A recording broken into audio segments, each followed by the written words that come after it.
It's a beautiful Thursday evening. Welcome to CBC Business Outlook. Today, the 18th day of July 2019. I'm so glad you could join us, and it's a different day. We are talking business throughout. I'm Jimmy Kanasha, and we'll be right back after this.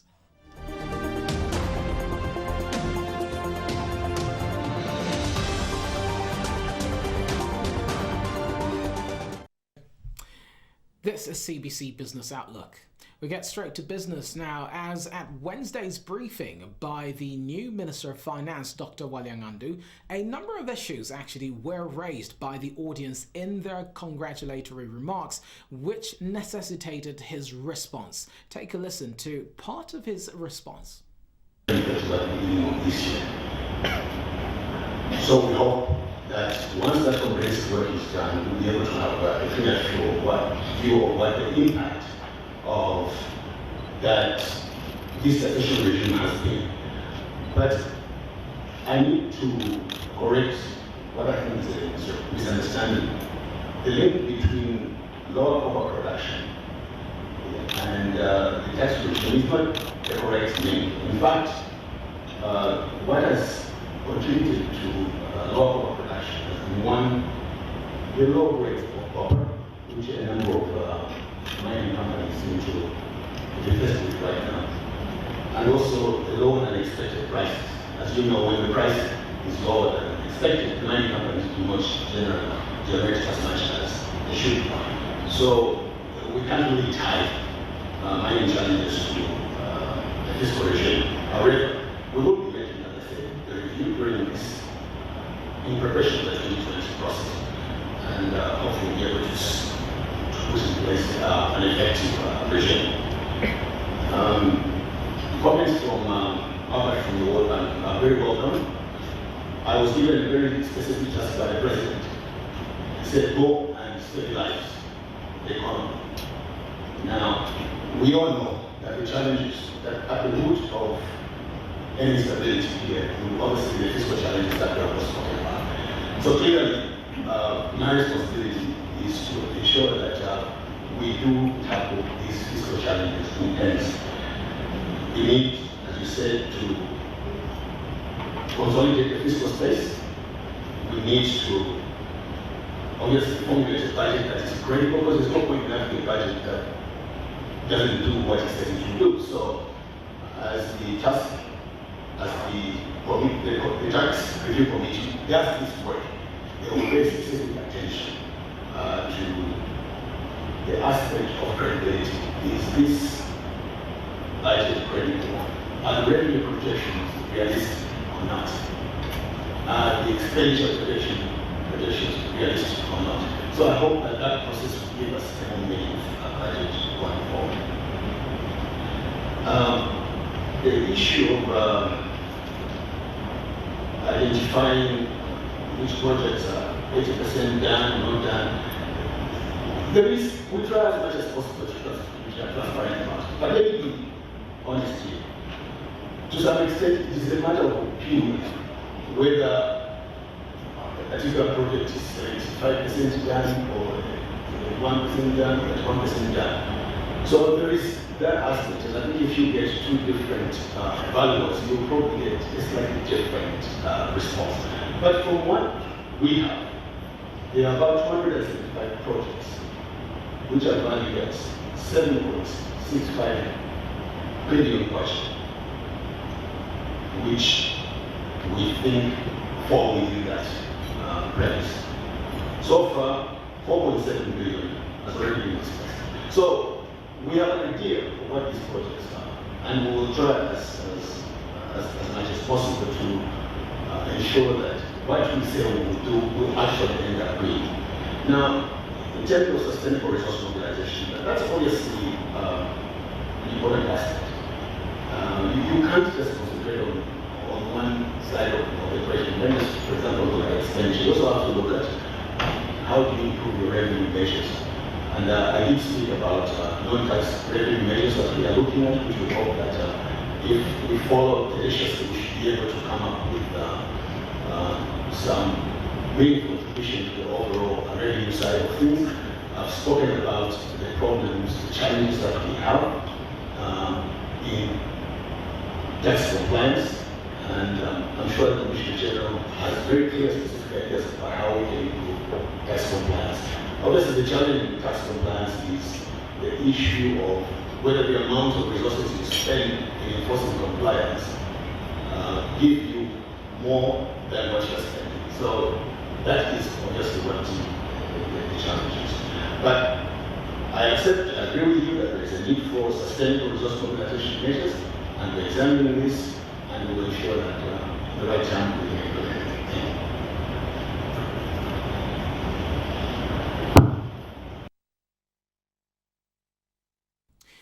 Now, Zambia's copper production dropped 4% to 393,419 tons in the first 6 months of the year, the Minister of Mines data showed on Thursday. Now, Mines Permanent Secretary Paul Chanda attributed the decline to challenges such as the declining ore grades, but said that the full-year output is likely to exceed 2018 figures. Now, the production of the first 6 months of 2019 fell to 393,419 tons from 410,919 tons in the same period last year. Now, the Chamber of Mines said in May that 2019 output could as much as 100,000 tons lower than last year because of the changes made to the mining taxes. Now, the new Finance Minister, Dr. Ngandu, on Wednesday said that he would soon give a clear position on the replacement of Zambia's value-added tax with a non-refundable sales tax. Since being appointed this week, Dr. Ngandu has sought to mend fences with the mining industry.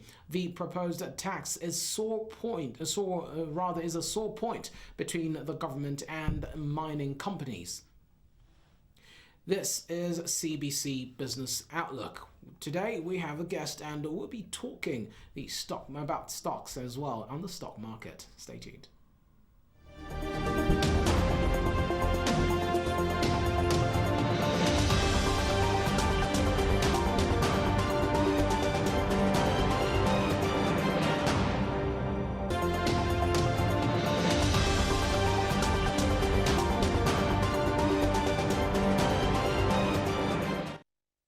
Welcome back. This is CBC Business Outlook, and today I'm sure you've noticed I'm not alone and we have a guest. Well, I wish I could do more to introduce this person, but allow me just to say he's representing the Lusaka Securities Exchange. Well, we used to know it as Lusaka Stock Exchange, and Mr. Phil Daka, who's the head of business development. Welcome. Thank you, Jimmy. How are you? I'm very good, thank you. Brilliant. Now, I'm going to ask you this question. Why are you calling it Lusaka Securities Exchange instead of the traditional name Lusaka Stock Exchange? In simple terms, branding. Rebranding. Okay. Put it this way. Yes, we were called Lusaka Stock Exchange. Now we are the Lusaka Securities Exchange PLC. That obviously speaks to quite a number of strategic undertakings that we are facing to really walk our growth trajectory. Yeah. So securities is something that gives people the confidence that we're not only going to be trading stocks, which is shares, and bonds. Now securities, we're bringing in different kinds of instruments on the market. So derivatives, ETFs, commodities. Very soon you'll be seeing commodities starting to trade on the market. So more reason we thought securities is rather encompassing. Fantastic. Yeah, so and it's a good thing you've mentioned commodities. We actually look at, foreign agencies to actually give us this information. Yes, so commodities, I'm not talking about hard commodities yet. So let's leave the hard commodities to the LME. So hard commodities, I'm talking minerals. But soft commodities, grain, wheat, groundnuts, cowpeas, and those you see start trading on the market. So there's a project that we're doing. It's called a warehouse receipt system project. So be on the lookout. Farmers, you've got a transparent market where obviously commodities are going to be traded. So yeah, we'll be talking about that more in the coming months. Fantastic. Now, what is Luse? When people ask, I know definitely people just know, yeah, I want to buy stocks. Oh, Luse. But what is Luse? Who is Luse? Like any other market, the Luse is a marketplace that allows the interaction between a seller and a buyer, obviously, to exchange, put it this way, stocks and money. So we are a platform that is licensed and registered by the Securities and Exchange Commission, who's the SEC, the regulator of the capital market. Yeah. So we usually help companies that are looking at recapitalizing, okay, raise long-term but cheaper capital using obviously equity. Then we also allow the local populace, the general citizen, retail investors to create wealth by owning stake in listed entities on the market. So we bring the sellers and the buyers together so they can trade in a very, very well-regimented mechanism. Interesting. Yes. Okay. Okay. I'm getting hungrier for this, but also I'm sure every organization that has a focus definitely has objectives. Yes. Now, what kind of objectives actually engulf or encompass Luse itself? Pretty good question, Jimmy. Let me respond to that question this way. Luse is 25 years old now. Congratulations. Thank you. So we celebrated our 25 years on the 21st of February this year, because that's the day when we opened doors to the public. Wow. So we were established in 1993, and we opened for business on the 21st of February 1994.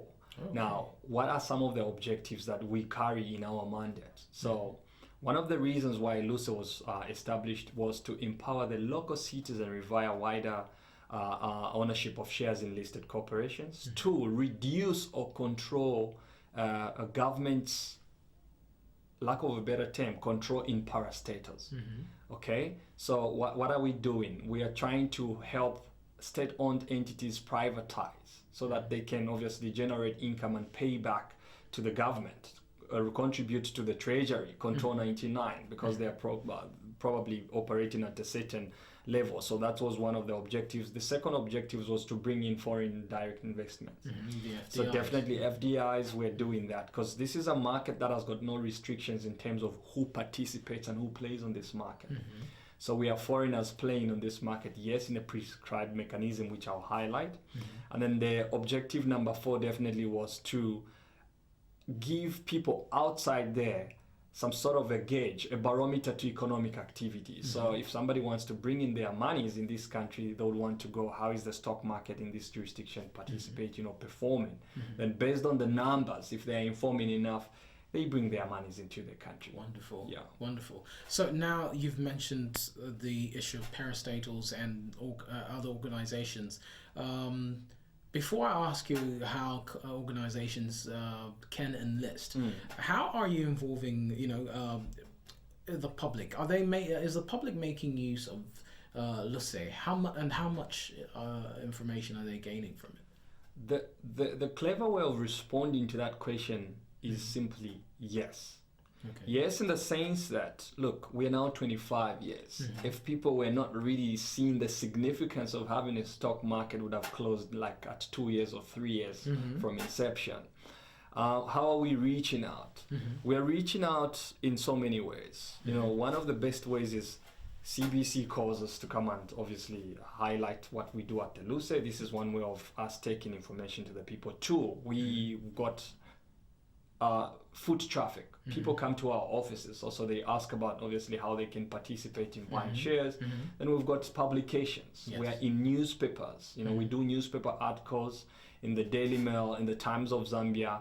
We have a guidebook. Now, this is something that controls, not really controls, that puts up to speed the general citizenry. So general citizenry, I'm talking about professionals, yourselves, academias, and all these guys, just to prepare themselves on how they can trade with the market and how they can obviously construe certain terminologies that comes with the market. So we do presentations, we do exhibitions. Okay. You know, we are at every show. We're just coming out from the Copperbelt Investment Expo. We went to the trade fair, and then we'll be participating at the Agriculture and Commercial Show here. And anywhere where we feel we should take the exchange, we take the exchange. We don't want the people to follow the exchange, because if we leave it to people to follow in the exchange, then the uptake will be compromised. Exactly. So more reason we're feeling, look, we have an education we are obliged to pass into the citizenry.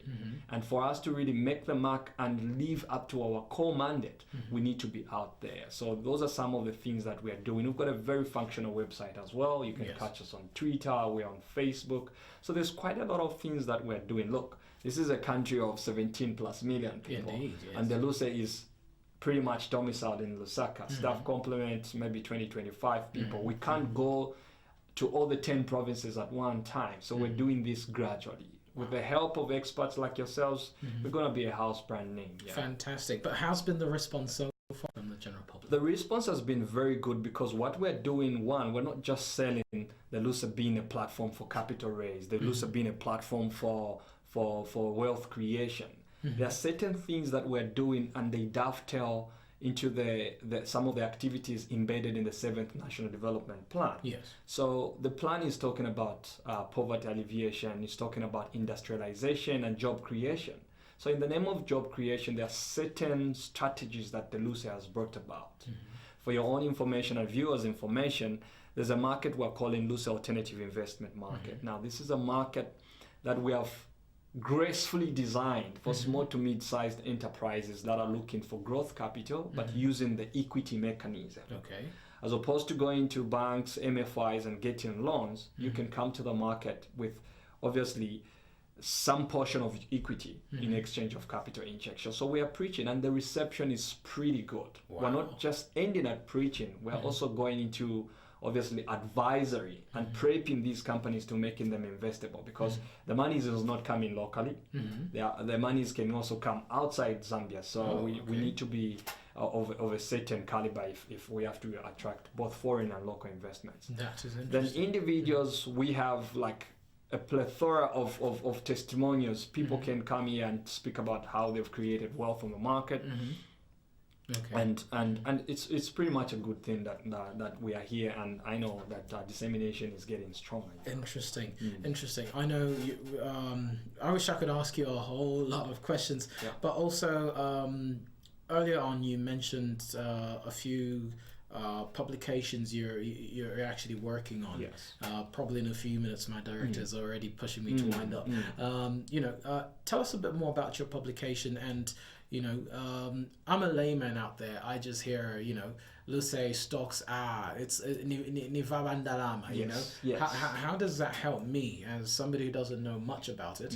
But, there's a stock market available for me. So the publication or publications that we are doing are all centered around demystifying misconceptions surrounding the capital market of the Luse. People think trading on the market is for the elite. You need to have a bag full of money to come and trade on the market.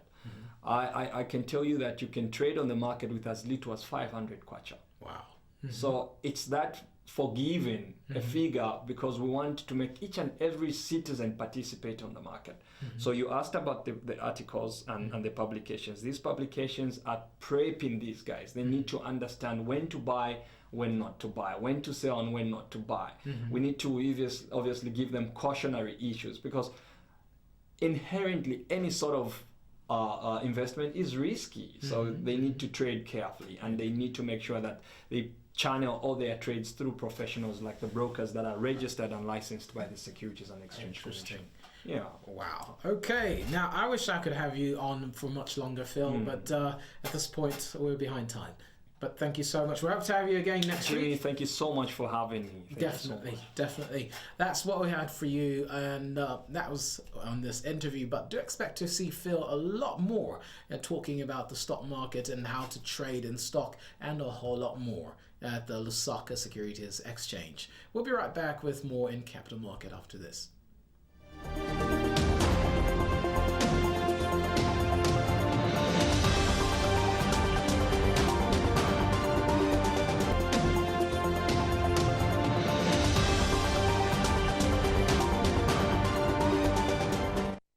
This is CBC Business Outlook. That was Phil Dacker, the head of,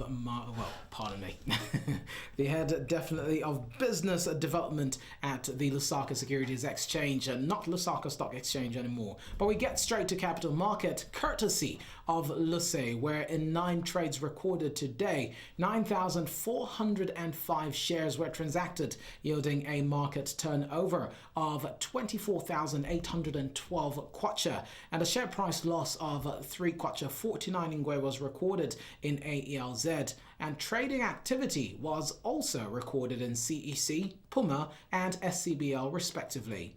And the Lusaka Securities Exchange All-Share Index lastly closed in at 4,568.12 points, going down by 0.37% from its previous close of 4,585.24 points. The market closed on a capitalization of 57,819,901,484 kwacha, that's including ShopRite Holdings, and 23,695,504 kwacha, excluding ShopRite.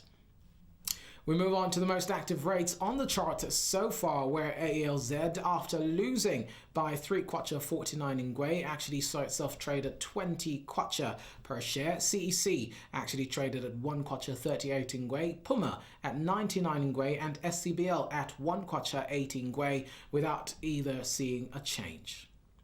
That leads us to the foreign exchange rates as of today. And we look at the dollar, which actually is buying at 13 kwacha and trading at 13 kwacha selling at 13 kwacha ngwe. The Great British Pound is actually buying at 16 kwacha and selling at 16 kwacha 8 ngwe.